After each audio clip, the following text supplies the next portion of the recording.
Here's a quick overview of the different games you can play with the POW Notes and Rest deck.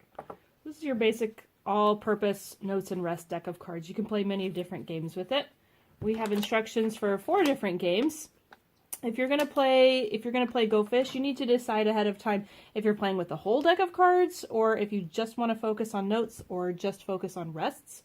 You also need to decide if you're going to match, say, a quarter note with a quarter note, or if you're going to match a quarter note with a quarter rest. If you're just new starting out, you could just match the notes with each other.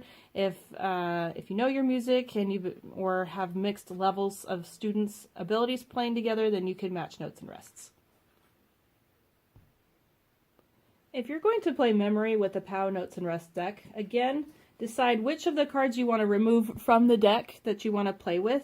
There's 52 cards in the deck, so you're probably not going to want to play with all of them. So again, remove the cards that you want to. Maybe remove just from the quarter notes to the whole notes, or all of the rests, or so on. And again, you'll need to decide ahead of time if you're going to be matching quarter notes with each other or quarter rests with each other. So that could be a match if you want to match the note and the rest, or you could just, again, play with matching the notes to each other. If you want to play Musical War, deal the deck evenly between the 2 players. On the count of 3, both players are gonna flip over, both or all players, you can play with more than 2 people, are gonna flip over the top card at the same time. 1, 2, 3, go. The note or rest with the highest value wins, so whoever's the first to call it out. Half rest, 2 beats, takes the cards and puts them under. And then you just repeat. Ready, go. Okay, 8th rest. Half a beat, so I win. Ready, go. Quarter note, 1 beat, I win.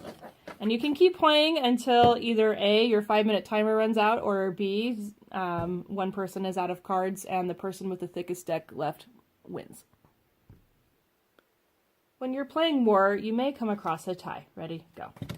If you have a tie either of the same note or the same note and it's matching rest of the same value, then you simply just turn over another card and keep playing. Quarter note, 1 beat, and you just take the whole thing and continue to play. Oh, that's a tie, so we would play again. Okay, 8th rest, half a beat. If you're going to play spoons with this game, it's helpful to sort all the cards out ahead of time and decide which notes and rests you're going to play with. We are going to have 5 players in our game, which means you need 4 spoons. You want 1 less spoon than there are players. And then you also want 1 deck of cards per player. 1, 2, 3, 4, plus a few more for good measure. So I just randomly picked 6, so actually 7. Because we have 5 players, so we want like 7 groups of 4. So you'll notice that I have 4 of the quarter notes. When we're playing the game, you can either choose to collect 4 of a kind, or if you want to be really savvy, you can match, say, maybe 2 notes and 2 rests. But I find that it's usually easier to just do all 4 of the same, especially if you're playing with a multi-level age group.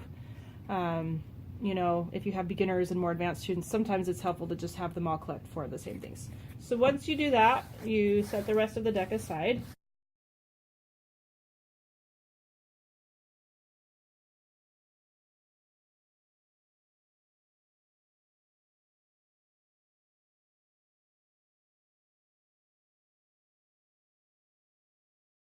Okay, so everybody's going to take a look at their cards. Again, we're trying to match 4 of the same kind. I have 2 quarter notes here, so I'm probably going to want to discard these.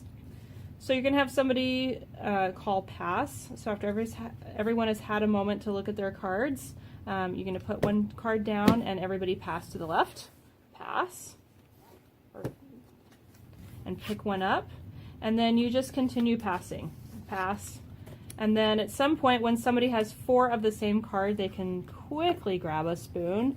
As soon as somebody grabs a spoon, everybody else is free to grab a spoon, and the player left without a spoon loses. So you can continue playing several rounds.